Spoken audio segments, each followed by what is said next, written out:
Saludos cordiales, es la maestra Annie Lorenzo y a continuación vamos a ver un método experimental rápido y simple para determinar el coeficiente de fricción estática entre dos objetos. Vamos a ver la demostración de las ecuaciones que utilizaremos y vamos a ver este método utilizando tres objetos del mismo material pero de diferente forma y masa. Finalmente mostraré una actividad para que realices en casa tu propia medición del coeficiente de fricción estática entre objetos caseros. Primero vamos a considerar lo que nos dice la primera ley de Newton con respecto a un objeto en reposo. Se nos dice que si el objeto está en reposo es porque todas las fuerzas que están actuando en él se están anulando mutuamente o la fuerza neta en él es igual a cero. Entonces, por ejemplo, consideramos que tenemos un objeto en reposo descansando en el suelo en contacto con esa superficie y que decidimos empujarlo o alarlo, es decir, le aplicamos una fuerza y observamos que aunque le aplicamos una fuerza, el objeto sigue sin moverse, sigue en reposo. Entonces, la primera ley de Newton nos está diciendo que es porque esa fuerza que estamos aplicando, alguna otra fuerza le está anulando. Es decir, que debe estar actuando en la misma dirección y ser de la misma magnitud, pero actuando en sentido contrario. Y verdaderamente, porque el objeto está en contacto con la superficie, hay una fuerza de reacción de ese contacto que se opone a que nosotros deslicemos una superficie con respecto a la otra. Esto es porque si viéramos los materiales de ambas superficies de manera microscópica, miráramos que tienen irregularidades que pueden incrustarse cuando se desliza una con respecto a la otra. Entonces, esa fuerza que se está oponiendo ahora mismo a la nuestra y que resulta como reacción de ese contacto se le llama fuerza de fricción o rozamiento estática. Mientras le estemos aplicando la fuerza y el objeto sigue inmóvil, quiere decir que esa fuerza de fricción estática o de rozamiento tiene la misma magnitud de la que estamos aplicando. Ya si superamos esa fuerza, pues entonces el objeto rompe el reposo y se desliza. Entonces vemos qué importante es esta fuerza de fricción estática o rozamiento para que un objeto inicie el movimiento. Ahora lo hemos considerado en una superficie horizontal, pero vamos ahora a analizar esto viendo qué ocurre en un plano que ya cambia su inclinación. Y con esto vamos a ver qué tan importante es esta fuerza de fricción estática para que un objeto se deslice o no, dependiendo de la inclinación de la superficie. Por ejemplo, si colocamos este objeto en esta superficie, por la compresión que ejerce, la superficie reacciona con una fuerza perpendicular a la superficie llamada fuerza normal, que en este caso actuaría en el eje vertical positivo. También por la masa del objeto recibe una fuerza de atracción hacia el centro de la Tierra llamada peso. En este caso, como la superficie es horizontal, consideramos que ese peso actúa en el eje vertical negativo. En el eje horizontal ahora mismo no están actuando fuerzas y como el objeto está en reposo, quiere decir que esas fuerzas que están actuando en el eje vertical se están anulando entre sí. Ahora bien, por ejemplo, si inclinamos la superficie, pues entonces, aunque el objeto ahora está en reposo, hay una componente horizontal del peso y también una componente vertical del peso. Es decir, hay una componente en el eje ahora de la superficie, la componente horizontal del peso. Sin embargo, el objeto sigue en reposo, por lo que la sumatoria de fuerzas en el mismo debe ser igual a cero. Entonces nos estamos contradiciendo si decimos que el objeto está en reposo y que solamente está actuando en el eje horizontal esa componente horizontal del peso, por lo que debe haber otra fuerza en el eje horizontal que está anulando esa componente horizontal del peso para que el objeto siga en reposo. Esa fuerza que en este momento se está oponiendo a esa componente horizontal del peso se llama fuerza de fricción estática o de rozamiento estático. En este momento, como la componente horizontal actúa hacia la derecha, pues esa fuerza de fricción está actuando hacia la izquierda.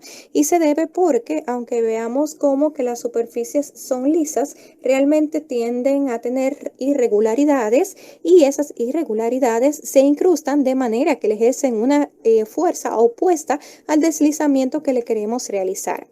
Por ejemplo, si vamos aumentando el ángulo de inclinación, pues también va aumentando la componente horizontal del peso. Y como el objeto aún sigue en reposo, quiere decir que a medida que aumenta la componente horizontal del peso, también la fuerza de fricción estática va aumentando. Pero esta puede aumentar hasta un valor máximo que sería igual al coeficiente de fricción estática entre las superficies de ambos cuerpos por esa fuerza normal. Entonces, si por ejemplo ya la componente horizontal del peso supera ese producto del coeficiente de fricción estática por la normal, pues va a ser mayor a la de la fuerza de fricción o rozamiento y como vimos el objeto entonces se deslizó. Bien, a continuación vamos a ver cómo se calcula ese coeficiente de fricción estática mencionado. Por ejemplo, consideraremos la situación en la cual ya el objeto en esa superficie inclinada se encuentra en el ángulo máximo en el cual puede mantenerse así en reposo. Entonces, haciendo la consideración de las fuerzas que actúan sobre él, vemos que perpendicular a la superficie actúa la fuerza normal, hacia abajo actúa el peso, que vamos a descomponerlo en su componente horizontal y su componente vertical, y también debe actuar en sentido opuesto la fricción. Entonces hacemos sumatoria en el eje horizontal de fuerzas y tenemos hacia la derecha la componente horizontal del peso positiva y hacia la izquierda la fricción negativa. Como el objeto no se está moviendo con respecto al eje horizontal, esa sumatoria de fuerzas es igual a cero.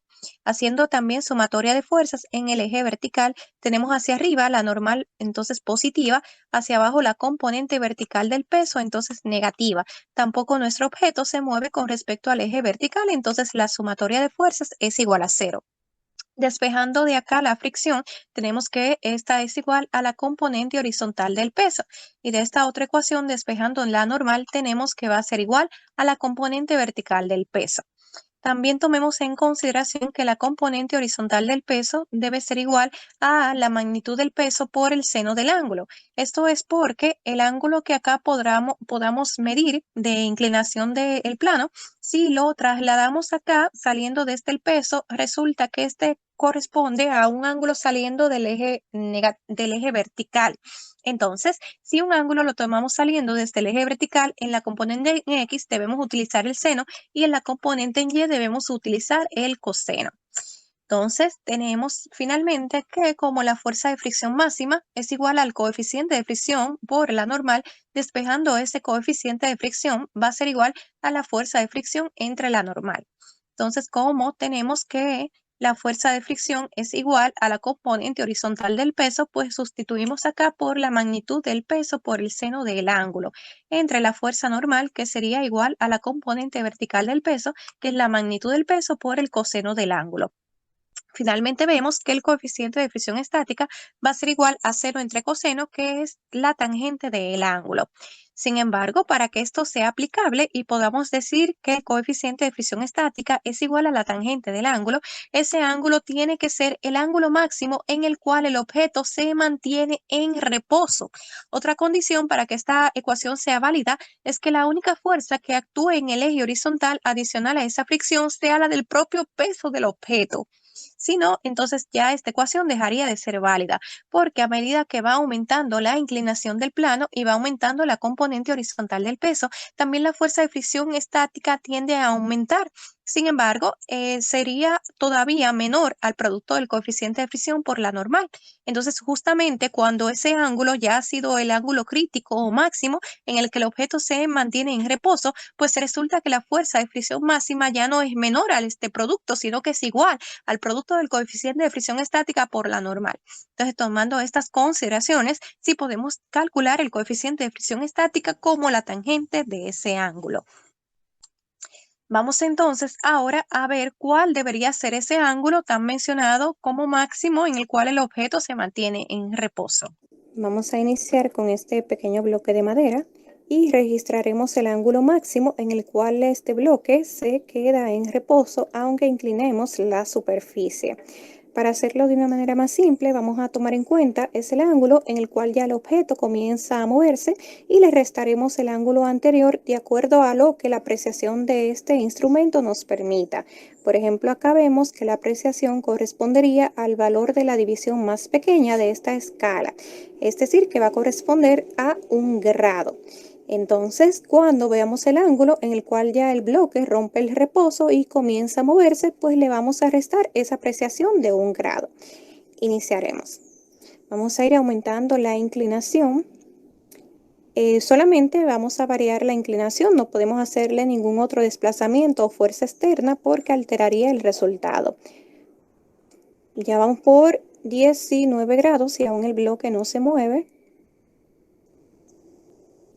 que vemos que al llegar al 25 se desplazó, entonces tomamos el anterior, que sería 24, o restarle un grado a 25, que es verdad lo mismo, 24 grados. Vamos a repetir el procedimiento 4 veces más. Vamos a tomar en cuenta siempre el mismo lado de nuestro bloque y vamos a colocarlo también en aproximadamente la misma posición. Entonces vamos nuevamente. Bien, entonces se repitió 4 veces más el mismo procedimiento, obteniendo estos 5 valores. Entonces, como ya vimos anteriormente, el coeficiente de fricción estática va a corresponder a la tangente de ese ángulo.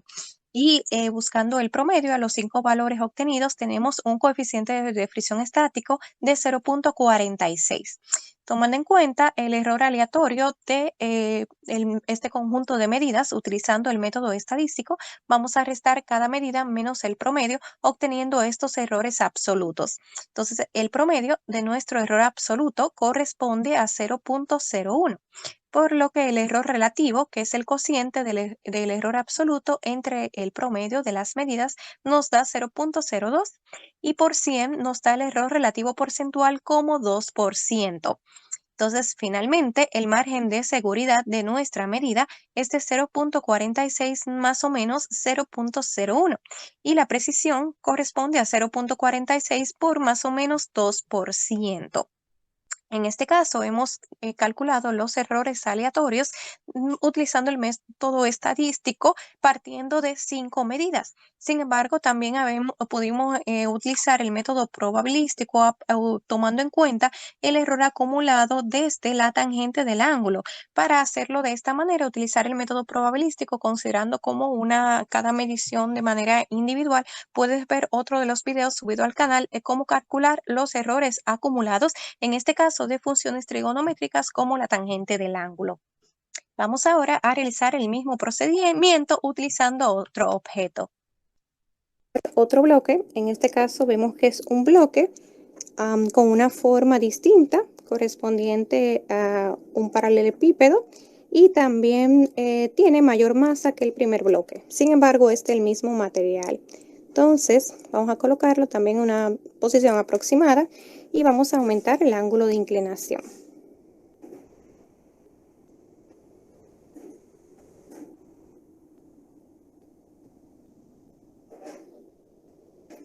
Vemos que en 27, entonces tomamos el anterior correspondiente a 26, hacemos una segunda medición.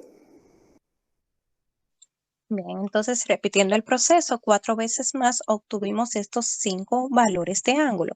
Buscando ya el coeficiente de fricción estática como la tangente de cada uno de esos ángulos, obtuvimos estos valores que promediándolos nos da un coeficiente de fricción estática de 0,47, con un error absoluto promedio de 0,01, error relativo de 0,02 y porcentual de 2%. Entonces, el coeficiente de fricción estática en este caso nos dio 0,47 más o menos 0,01. Vamos ahora a realizar el mismo procedimiento, pero con un tercer objeto.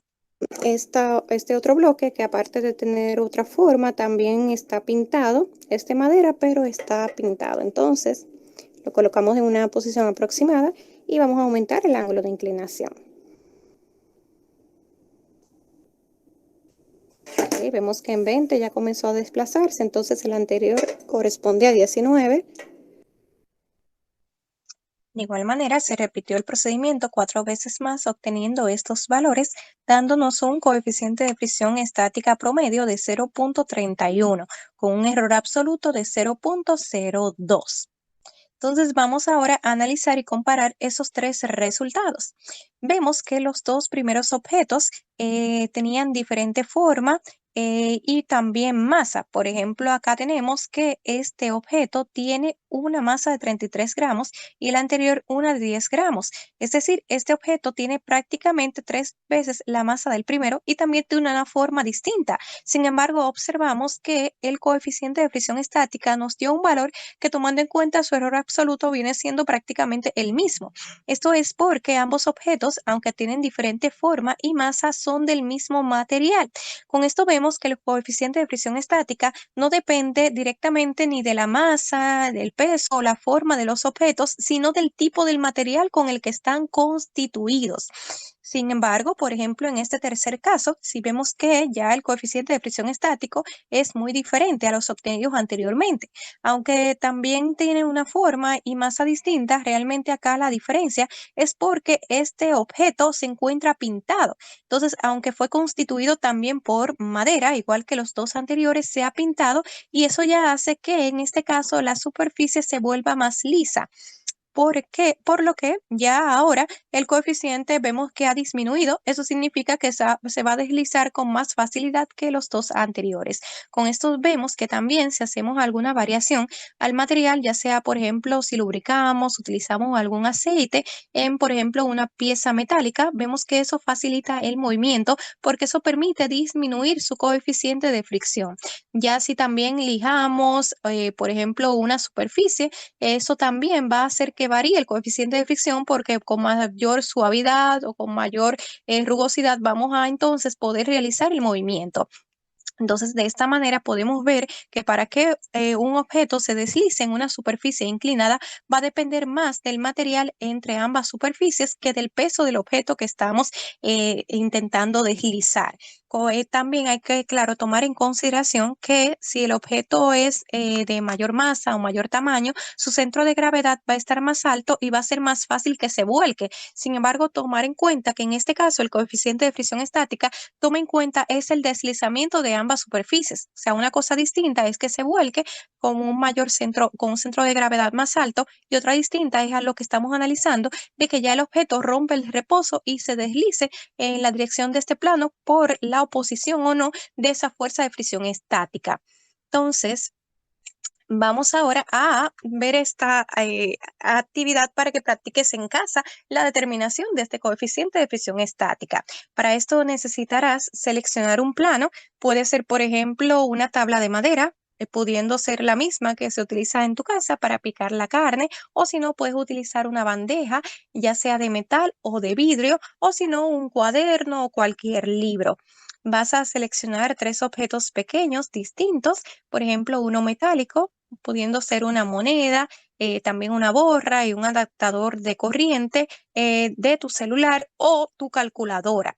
Y necesitarás un transportador. Entonces, una vez que hayas seleccionado tu plano, tu objeto y tu transportador, vas a colocar tu objeto en tu plano primero horizontal. Vas a ubicar el transportador delante de tu plano, pudiendo, por ejemplo, fijar, ya sea amarrar o pegar el transportador en una parte fija y de ese modo puedas ir cambiando la inclinación de tu plano y observar, igual que como los procedimientos anteriores, cuál es el ángulo máximo en el que el objeto se mantenga en reposo e irlos registrando. Repetir tus medidas para que puedas calcular los errores aleatorios asociados o acumulados y luego entonces vas a hacer el procedimiento con otros objetos para que puedas analizar y comparar la diferencia de los coeficientes de fricción estática de acuerdo a los materiales que utilices. Saca tus propias conclusiones, puedes comentar aquí debajo cómo fueron tus resultados y analizar cuáles serían o por qué se debieron las diversas respuestas.